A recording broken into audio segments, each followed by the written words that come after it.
벌써 9번째 시간이 되었네요. 우리가 지난 시간에는 예배에 대해서 함께 공부했습니다. 예배는 재물된 나, 재물된 내가 없어지고 하나님만 나타나는, 하나님만을 높여드리는 시간이라고 했습니다. 그래서 하나님께 최상의 가치를 돌려드림으로 오직 하나님만 드러나게 하는 것이 예배라고 말씀드렸죠. 그래서 예배는 사람 보기에 좋은 것이 아니라 하나님 보기에 좋게 하나님께서 기뻐하시도록 드려야 하는 것입니다. 그래서 우리의 예배에 누룩처럼 나를 부풀려서도 안 되고 또 꿀처럼 그럴듯하게 보여지는 그 어떤 것으로 포장해서도 안 된다고 말씀드렸죠. 누룩이나 꿀이 아니라 우리는 소금처럼 자기를 녹여서 나는 감추고 또 그러한 마음으로 헌신과 봉사로 성령의 역사만 일어나도록 해야 하는 것이 우리의 예배가 되어야 한다라고 했습니다.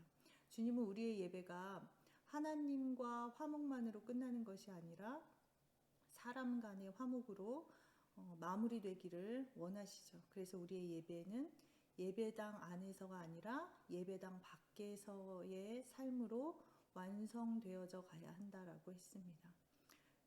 우리의 삶이 예배가 될 때 하나님께 최상의 가치를 돌려드리는 진정한 예배가 된다라는 그러한 이야기로 함께 나누었죠. 오늘은 제9과 그리스도인의 교회 생활에 대해서 함께 나누도록 하겠습니다. 학생의 힘이 학교 생활에서 나오죠. 그리고 주부의 능력이 가정에서 비롯되는 것처럼 그리스도인의 바른 삶은 바른 교회 생활에서 시작된다고 할 수 있습니다. 바른 교회 생활이야말로 교회 밖에서도 우리가 바른 삶을 살 수 있도록 인도하는 원동력이 되는 것입니다. 만약에 교회에서의 모습과 교회 밖의 삶의 모습이 일치하고 있지 않다면 그것은 아직까지 우리의 교회 생활이 바르지 못하기 때문입니다. 이제부터 바른 교회 생활은 어떻게 엮어져야 하는지 우리 같이 살펴보도록 하겠습니다. 이미 앞에서 우리가 다룬 말씀, 성경, 또 기도, 예배 이런 것은 제외하고 그 나머지 것들에 대해서 함께 알아보도록 하겠습니다. 첫 번째로 그리스도인의 교회 생활에서 첫 번째는 주일 성수에 관한 것입니다. 우리가 주일을 지키는 것. 그리스도인이냐 아니냐는 주일을 어떻게 지내느냐로 판가름이 납니다.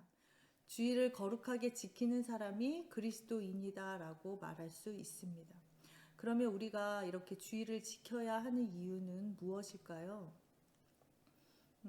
우리가 주일 성수해야 하는 그 근거, 그거는 바로 하나님의 명령이기 때문입니다. 출애굽기 20장 8절부터 11절까지의 말씀에 보면 안식일을 기억하여 거룩하게 지키라 라고 말씀하고 있죠. 그러면서 일곱째 날은 내 하나님 여호와의 안식일이다 라고 이야기하고 있습니다. 그러면서 10절 끝에는 아무 일도 하지 말라. 내 딸이나 남종이나 여종이나 내 가축이 있는 내 문 안에 머무는 객이라도 아무 일도 하지 말라라고 이렇게 이야기하고 있고요. 하나님께서 여섯째 날 동안에 엿새 동안에 하늘과 땅을 창조하시고 일곱째 날에 쉬셨음이라. 그러므로 나 여호와가 안식일을 복되게 하여 그날을 거룩하게 하였느니라 라고 우리에게 말씀하고 계십니다. 하나님께서 하나님의 백성들에게 바른 삶을 위하여 주신 것이 바로 십계명이죠. 그 중에 네 번째 계명이 바로 안식일을 기억하여 거룩히 지키라 라고 우리에게 명령하고 있습니다. 우리가 주일을 지켜야 하는 이유는 바로 이렇게 하나님의 명령이기 때문에 우리가 주일을 지켜야 하는 것입니다. 10절 말씀에 보면 안식일에는 아무 일도 하지 말라라고 이렇게 되어 있는데 그러면 정말 아무것도 하지 말고 가만히 앉아 있어야만 하는가? 이 말의 뜻은 너 자신을 위하여 아무 일도 하지 말라는 의미입니다. 왜냐하면 그날은 하나님의 날이기 때문이죠. 그래서 하나님의 날이기 때문에 우리가 그날은 아무것도 하지 말고 나 자신을 위해서는 하지 말고 하나님을 위한 일을 하라는 의미로 그렇게 아무 일도 하지 말라라고 우리에게 가르쳐주고 계십니다. 그러면 나 자신을 위해서는 아무것도 하지 않고 안식일을 거룩하게 지킨다는 것은 구체적으로 무슨 의미인가, 어떠한 의미인가 좀 더 자세하게 알아보도록 하겠습니다. 안식일을 거룩하게 지킨다는 의미는 첫 번째로 반드시 지킨다는 것입니다. 반드시 지킨다.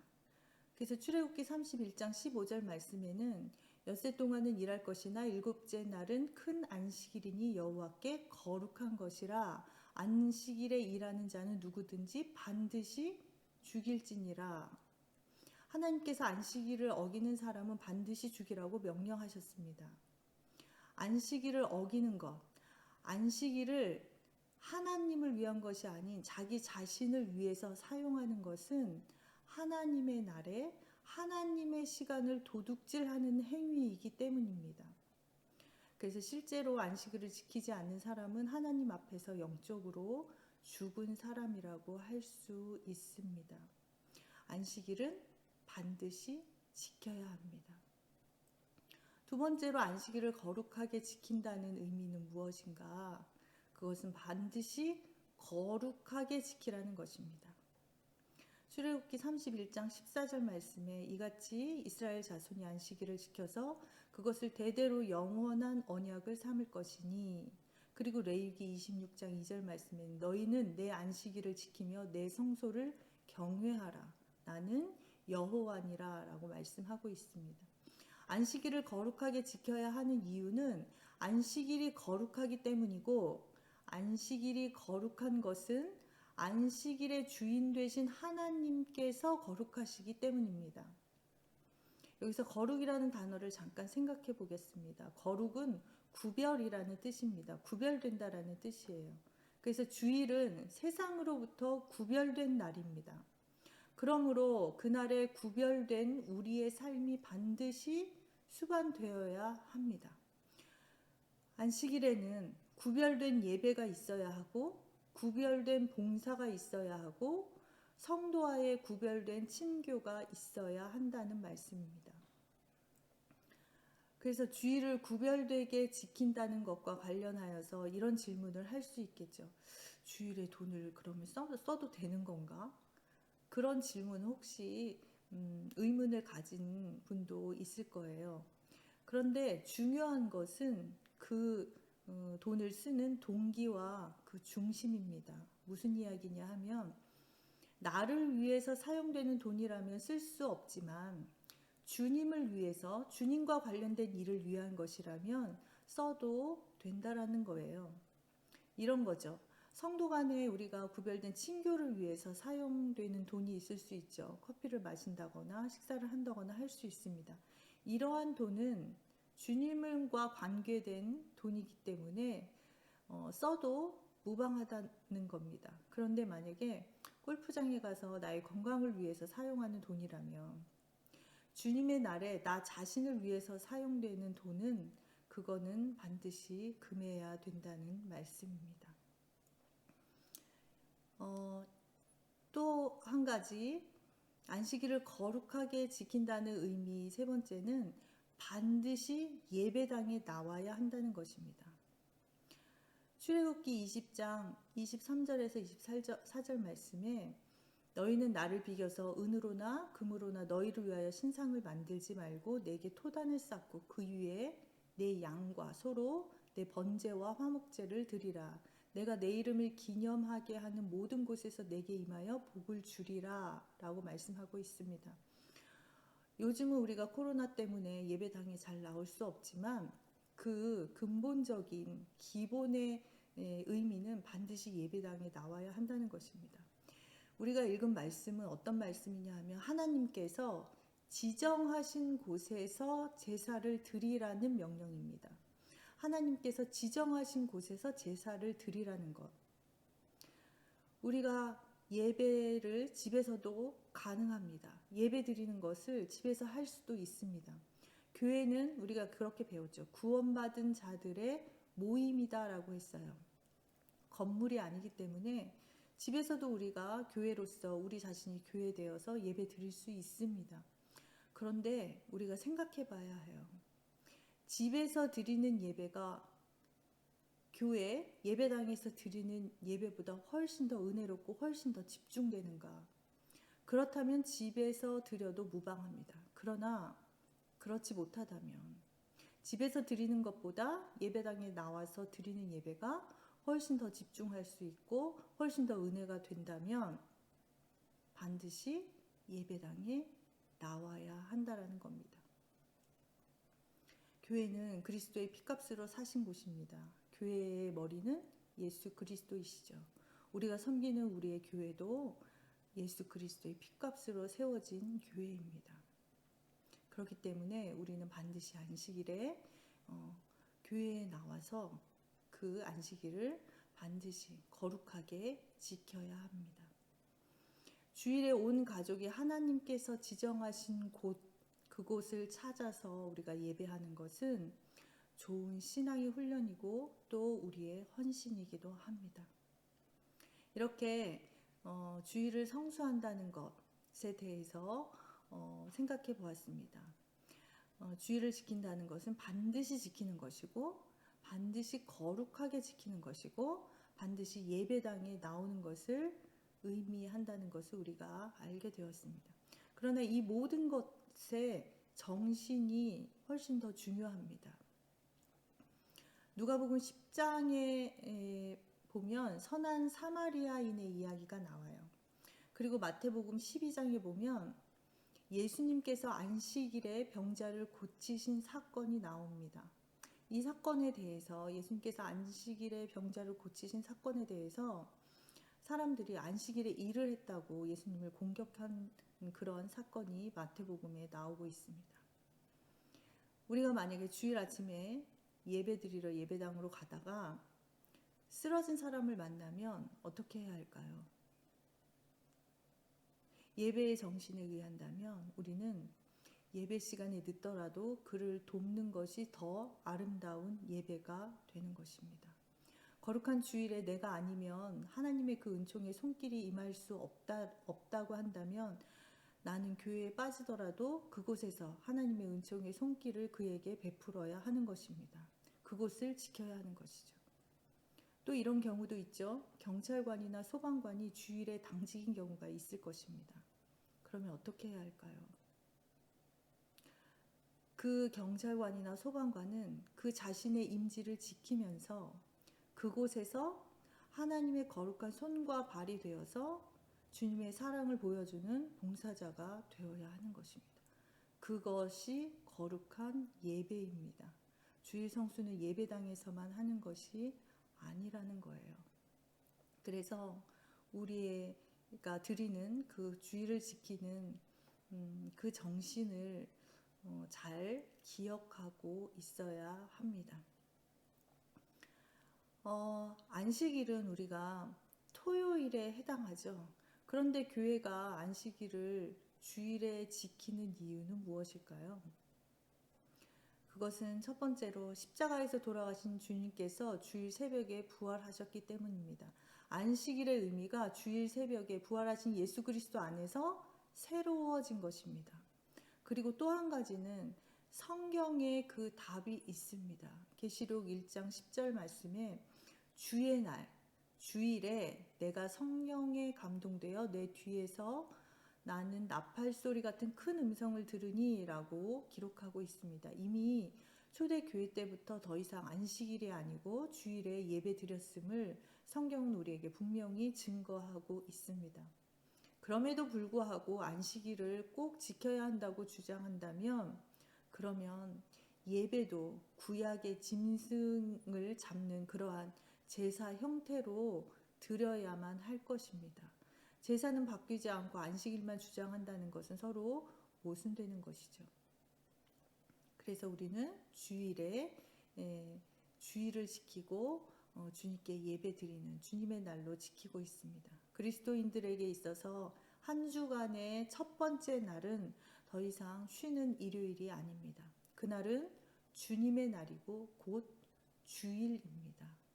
주님의 날 된 그날을 반드시 기억하고 지키시는 모든 성도님 되기를 간절히 바랍니다. 두 번째로 우리가 전도에 대해서, 그리스도인의 교회 생활 중에 전도에 대해서 함께 생각해 보겠습니다. 그리스도인이라면 누구나 전도해야 합니다. 그런데 우리가 전도해야 하는 이유는 무엇일까요? 전도해야 하는 첫 번째 이유는 바로 주님의 명령이시기 때문이에요. 예수님께서 다시 하늘로 올라가시기 직전에 이 땅에 남기신 최후의 말씀이 있습니다. 예수님께서 유언처럼 남기신 말이 바로 전도의 명령이었어요. 그래서 마태복음 28장 19절 20절 말씀에는 우리가 잘 아는 말씀이 있죠. 그러므로 너희는 가서 모든 민족을 제자로 삼아 아버지와 아들과 성령의 이름으로 세례를 베풀고 내가 너희에게 분부한 모든 것을 가르쳐 지키게 하라. 모든 민족을 제자로 삼으라고 말씀하셨습니다. 또 마가복음 16장 15절 말씀에는 또 이르시되 너희는 온 천하에 다니며 만민에게 복음을 전파하라. 복음을 전파하라라고 말씀하고 있어요. 주님의 유언은 모두 복음을 전하고 복음을 가르치고 복음을 먹이고 복음의 증인이 되라는 것이었습니다. 그러므로 그리스도인들은 주님의 유언을 이행해야 할 책임이 따르고 있는 것이죠. 그런데 주님께서 왜 우리에게 전도할 것을 유언으로 남기셨을까? 그것은 복음만이 사람을 살릴 수 있기 때문입니다. 사람을 살리려고 이 땅에 오시고 또 십자가에서 돌아가신 그리스도께서 그 사람을 살리기 위해 생명의 말씀을 전하라고 명령하시는 것은 너무도 당연한 것이죠. 그렇기 때문에 우리도 주님의 마음을 담아서 사람을 사랑하는 마음으로, 따뜻한 마음으로 전도해야 하는 것입니다. 우리가 전도해야 하는 두 번째 이유가 있습니다. 그것은 바로 주님께서 우리와 함께 하신다라는 것을 전도의 현장에서 확인할 수 있기 때문입니다. 아까 우리가 읽은 말씀인데요. 마태복음 28장 19절 20절의 말씀입니다. 20절 말씀 끝에 보면 볼지어다 내가 세상 끝날까지 너희와 항상 함께 있으리라 하시니라. 너희와 항상 함께 있으리라. 우리에게 전도의 유언을 남기신 주님께서 우리와 세상 끝날까지 항상 함께 계실 것을 약속하셨습니다. 그렇게 하신 이유가 무엇일까요? 그것은 바로 우리가 주님의 유언을 그렇게 행하는 것을 주님께서 친히 도와주시기 위함입니다. 그러므로 항상 우리와 함께 하고 계시는 그 주님을 우리는 전도의 현장에서 구체적으로 확인할 수 있게 되는 것이죠. 전도의 현장에서는 무슨 일이 발생할지, 갑자기 무슨 일이 일어날지 예상하지 못하는 일들이 종종 나타날 수 있습니다. 그때마다 주님께서 우리와 함께 하셔서 우리에게 할 말을 생각나게 하시고 그들에게 복음을 전할 수 있도록 우리의 마음을 굳게 잡아주시고 우리에게 용기를 주시는 것이죠. 그래서 우리는 전도의 현장에서 주님과 함께 하심을 그렇게 경험할 수 있기 때문에 그리스도인들은 반드시 전도해야 하는 것입니다. 그럼 우리가 전도해야 하는데 우리가 전도할 때에 전하는 내용은 과연 무엇이어야 하는가? 그것은 바로 복음입니다. 복된 소리. 복된 소리. 그것은 바로 그리스도께서 구주 되셨다라는 사실을 전하는 것이죠. 그리스도께서 우리를 위해서 죽으셨고 십자가에서 부활하심으로 우리에게 새 생명을 주셨다라는 것을 전하는 것입니다. 그것으로 인해서 우리가 천국을 소망할 수 있게 되었고 우리에게 영원한 생명이 주어졌다는 사실을 전하는 거예요. 그것이 바로 우리가 전해야 할 내용입니다. 그럼 우리는 전도를 어떠한 방법으로 할 수 있나? 전도의 방법은 여러 가지 있을 수 있습니다. 우리가 말로도 전할 수 있고 또 문서로도 전도할 수 있습니다. 또 뭐 설교가 녹음되어져 있는 CD를 다른 사람에게 전할 수도 있고요. 또 요즘은 인터넷이 많은데 인터넷을 통해서도 전도할 수 있습니다. 우리가 어떤 방법을 택하든지 간에 중요한 것은 우리가 전한 내용을 우리의 삶으로 보여주지 않으면 안 된다라는 겁니다. 제가 조금 설명을 하겠습니다. 믿지 않는 사람들에게 만약에 성경을 읽으라고 주어 보세요. 그들은 그 성경을 읽지 않습니다.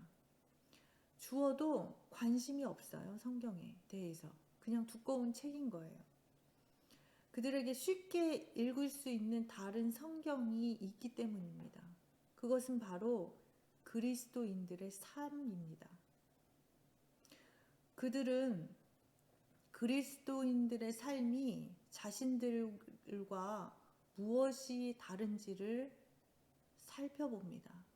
그리고 자신들과 다른 점이 확인될 때에 역시 예수 믿는 사람은 다르구나 라는 것을 알게 되고 보게 될 때에 우리가 믿는 성경 말씀에 비로소 관심을 두기 시작한다라는 사실입니다. 우리는 장소와 형편에 따라서 전도의 방법은 달라질 수 있습니다. 그러나 언제 어디서나 우리가 나 자신의 삶이 곧 전도가 될 수 있고 전도여야 한다는 것을 반드시 기억해야 할 줄로 압니다. 디모데후서 4장 2절 말씀에는 너는 말씀을 전파하라. 때를 얻든지 못 얻든지 항상 힘쓰라. 때를 얻든지 못 얻든지 전도하고 말씀을 전하는데 항상 힘쓰라 라고 말씀하고 있어요. 우리가 이렇게 항상 전도에 힘쓸 수 있는 방법이 있는데 그것은 무엇인가? 바로 우리의 삶이 전도가 되게 하는 것입니다. 삶으로 인한 전도, 삶의 전도. 그리스도인들의 삶은 바로 믿지 않는 사람들에게 보이는 성경이 된다라는 것을 기억하면서 우리의 삶이 전도가 될 수 있도록 그러한 삶을 살아내는 거룩한 성도님들 다 될 수 있기를 간절히 축복합니다. 그리스도인의 교회 생활 세 번째는 봉사에 대해서 함께 생각해 보겠습니다. 우리가 예수를 믿으면서 봉사해야 하는 이유는 어디에 있을까? 그것은 바로 예수님께서 우리에게 보여주셨기 때문이에요. 우리의 본이 되시는 분이 바로 예수님이신데 예수님께서 그러한 삶을 사셨기 때문인 것이죠.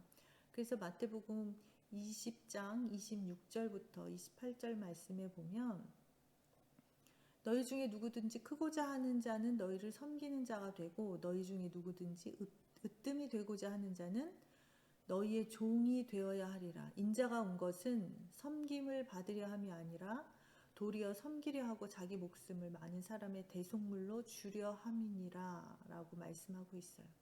그리스도께서 섬김의 주로 오셨기 때문에 우리는 봉사해야 합니다. 그리고 우리는 그리스도의 십자가의 은혜를 받은 사람들이죠. 그 그리스도의 십자가의 은혜, 하나님의 은혜에 감사함으로 해야 하는 것이 바로 봉사인 것입니다. 하나님의 아들인 그리스도께서는 이 땅에서 군림하고 지배하고 섬김을 받으시기 위해서 오신 분이 아니십니다. 예수님의 삶은 나사렛의 그 빈민촌에서 시작하여서 끝까지 철저하게 인간에 대한 봉사와 섬김의 삶이셨습니다. 그런데 우리가 섬김이라는 것은 좀 깊이 생각해 봐야 합니다. 강한 사람을 섬기는 것은 봉사이지 섬김이 아닙니다. 왜냐하면 거기는 대가를 바랄 수 있기 때문이죠. 힘있고 강한 사람은 내가 그에게 무엇을 해주면 그가 나에게 무엇인가를 해줄 수 있는 그런 능력을 가지고 있는 사람이잖아요. 그렇기 때문에 그것은 봉사이지 섬김이 아니라는 거예요. 그런데 우리 주님께서 친히 보여주신 섬김, 주님께서 말씀하신 섬김은 보상이나 대가를 기대하지 않는 것입니다. 주님께서도 그렇게 사셨죠.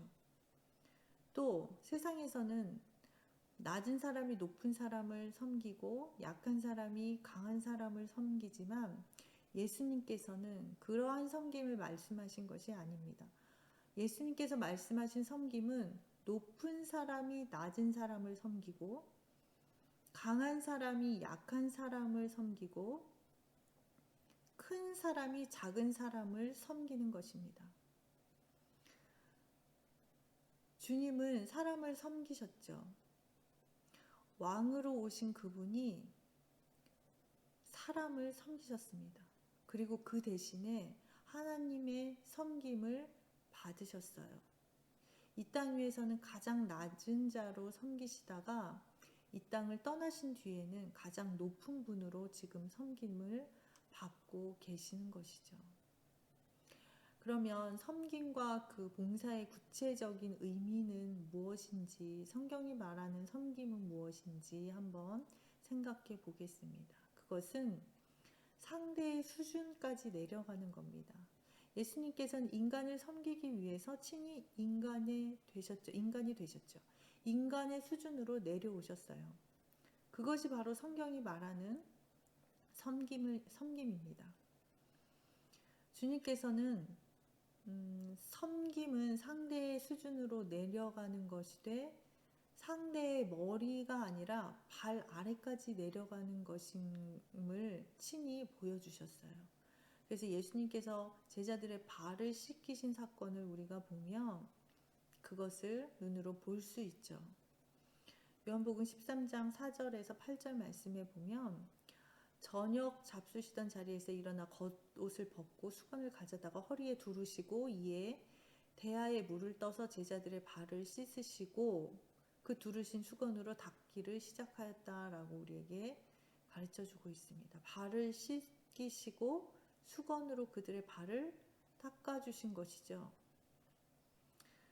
우리는 섬기는 데 있어서 섬기는 사람의 머리 언저리에 머물러 있기 때문에 그 사람을 섬긴다고 하면서도 그 사람을 위해서 애쓰고도 비난을 받게 되는 것입니다.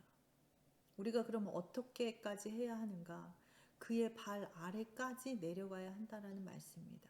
그의 발 아래까지 내려가면 그때부터 주님이 역사하십니다. 그 사람의 발 아래, 그곳에 주님께서 거하시고 그곳에 계신 주님이 나와 그 사람을 함께 끌어올려 주시는 거예요. 사람이 발 아래로 내려가면 그곳에 확실히 주님의 감동과 역사가 있는 것입니다. 그래서 우리는 주님의 그 발 아래까지 내려가셨던 섬김의 본을 본받는 그리스도인들이 다 되기를 간절히 소망합니다. 네 번째로 그리스도인의 친교에 대해서 생각해 보겠습니다.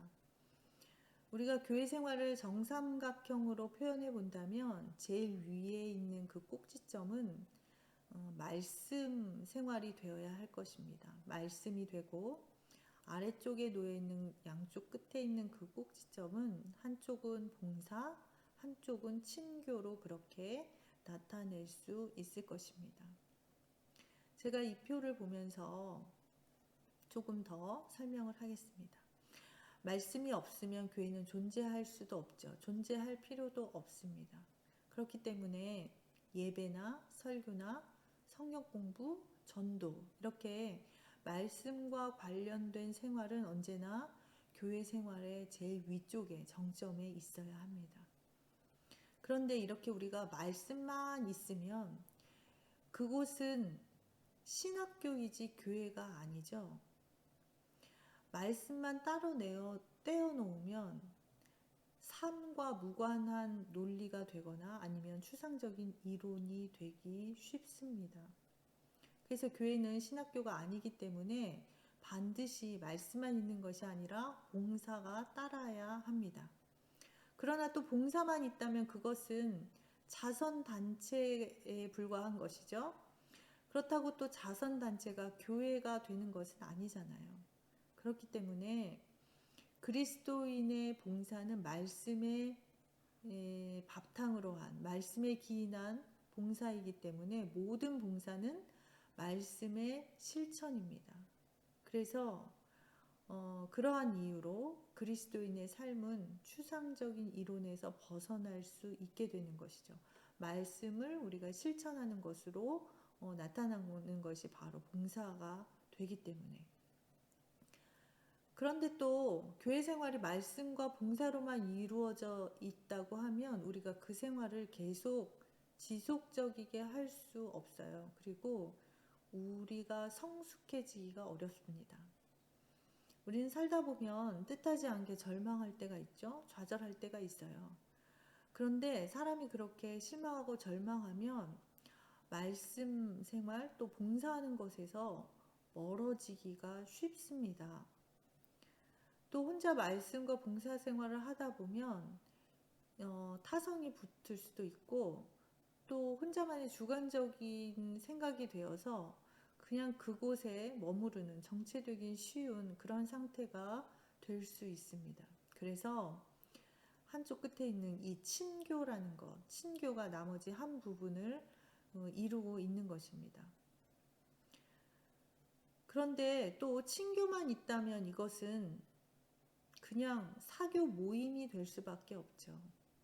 따라서 교회의 친교는 말씀과 봉사 속에서 행해지는 친교여야 합니다.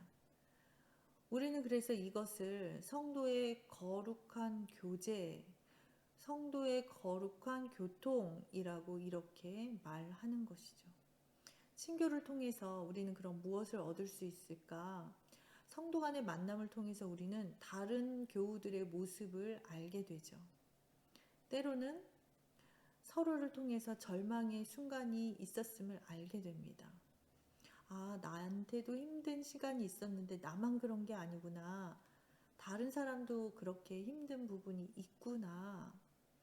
그렇게 서로 알게 되고 또 다시 주님을 의지하고 일어설 수 있게 되는 것이죠.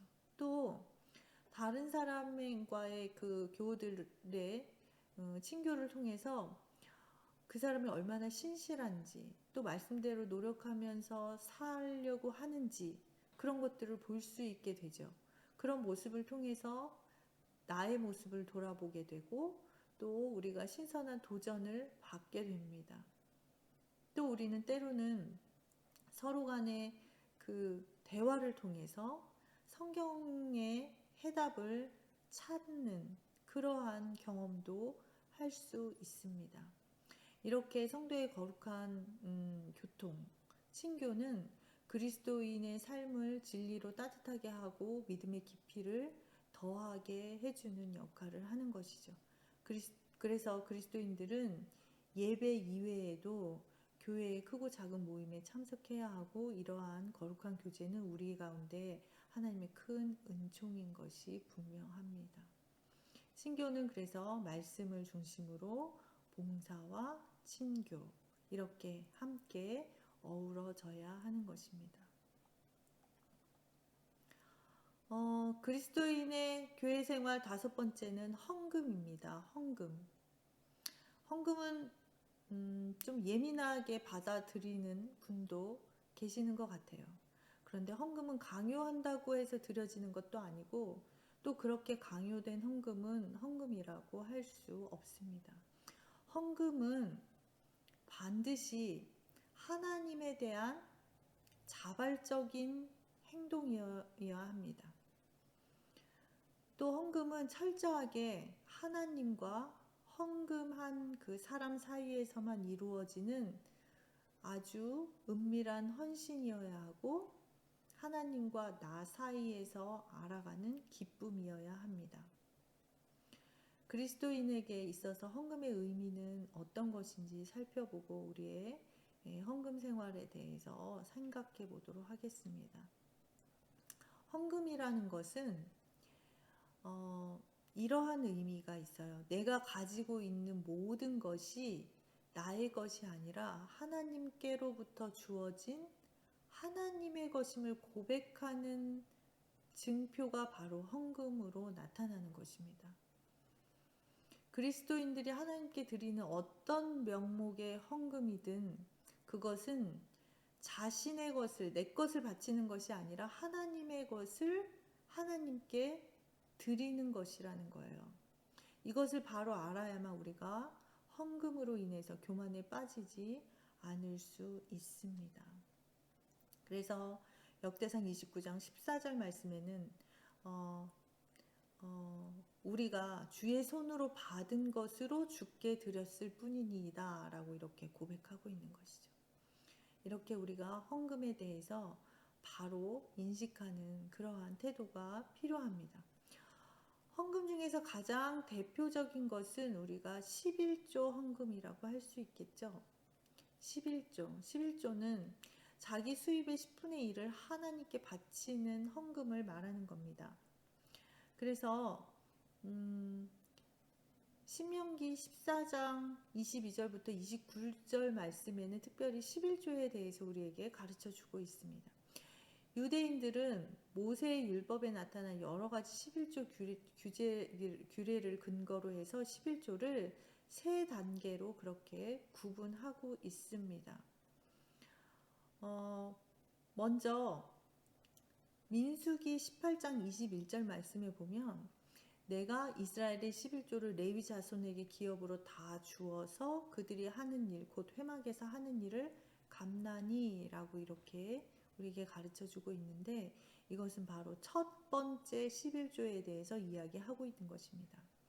첫 번째 11조라는 것은 어떠한 의미인가? 이것은 한 해의 추수가 모두 끝나면 모든 소출의 10분의 1을 구별하여서 그 자기 성중에 거하는 레위인들에게 그것을 주었고 그 레위인들은 또 자기가 받은 것의 10분의 1을 하나님께 바쳤는데 그것이 곧 제사장들의 몫이 되었던 것이죠.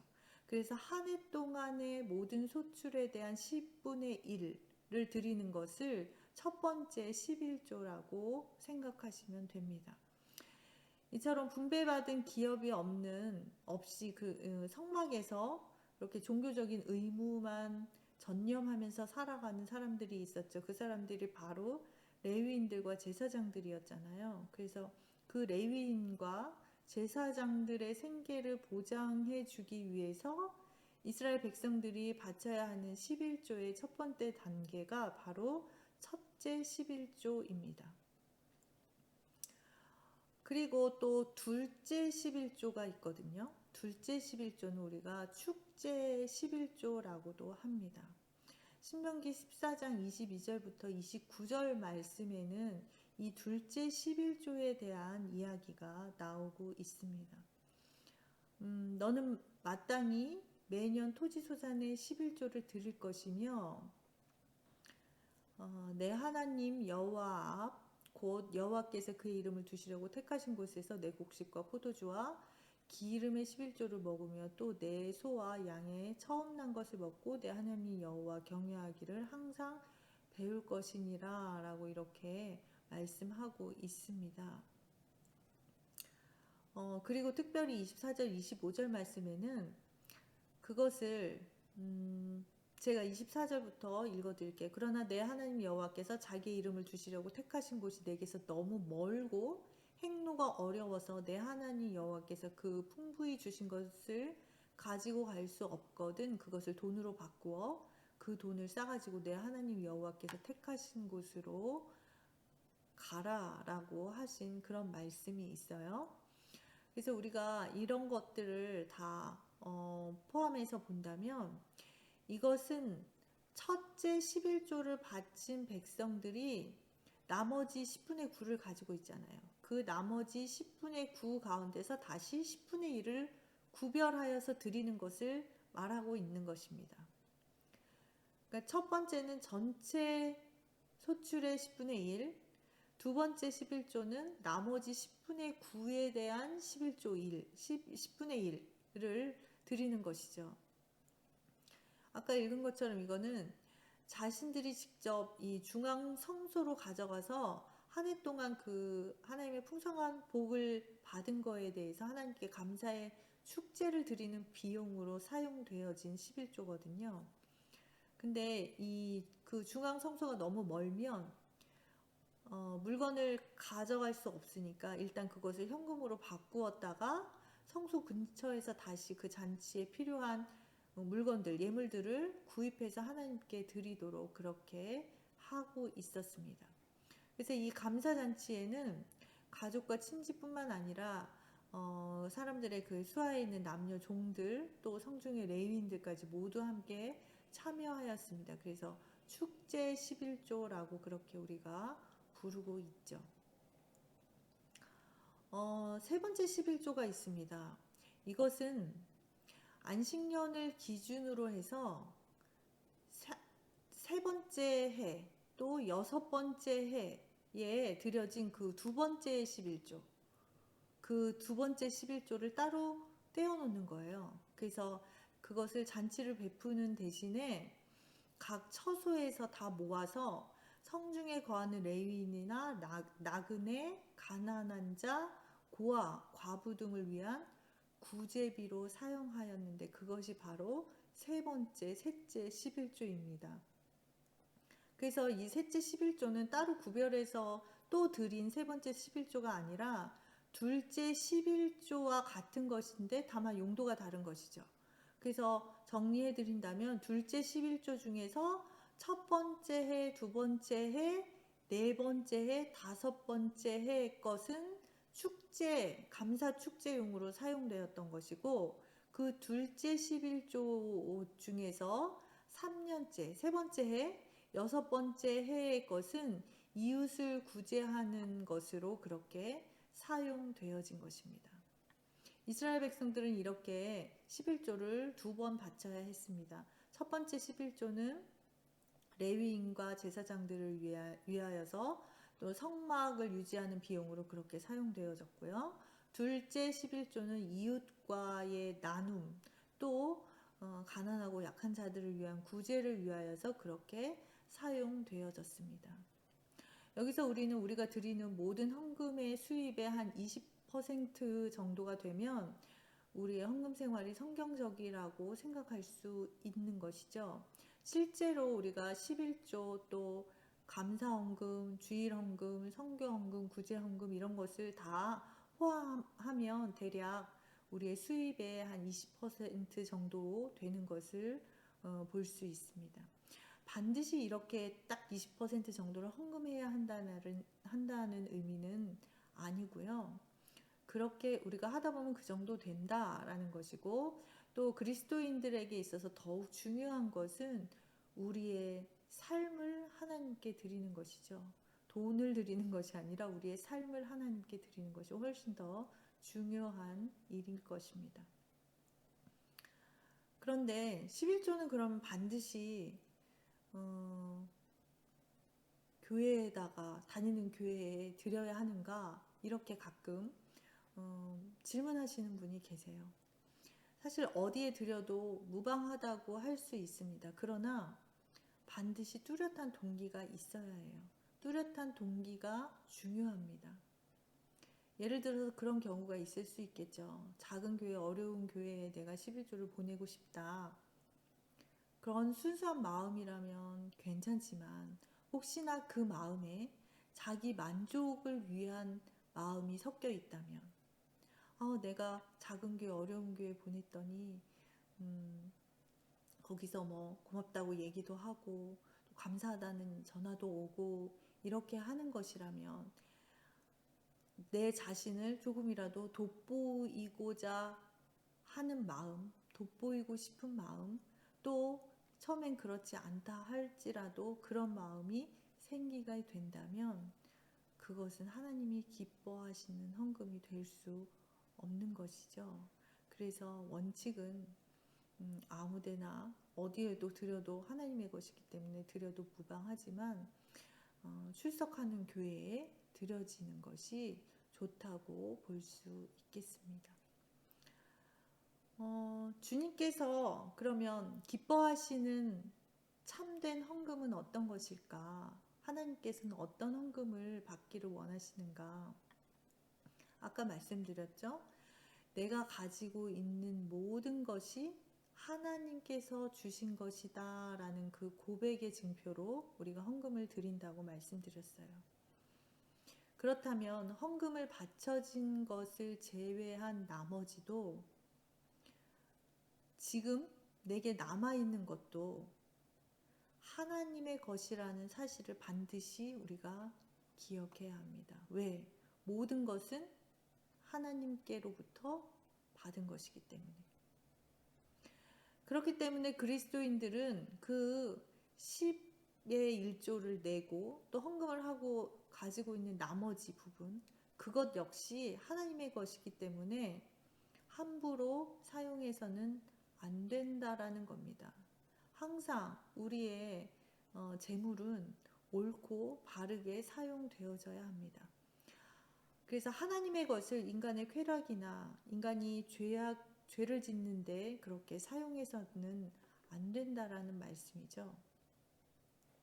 헌금은 하나님께 자신의 삶 자체를 드린다는 증표입니다. 그래서 자신이 지닌 모든 것이 하나님의 것이기 때문에 그 모든 것을 자신에게 맡기신 하나님의 뜻을 잘 헤아려서 바르게 잘 살겠다는 고백의 증표가 바로 헌금인 거예요. 그렇기 때문에 예배 중에 가장 아름다운 예배가 우리가 삶으로 드리는 예배라고 말씀드렸잖아요.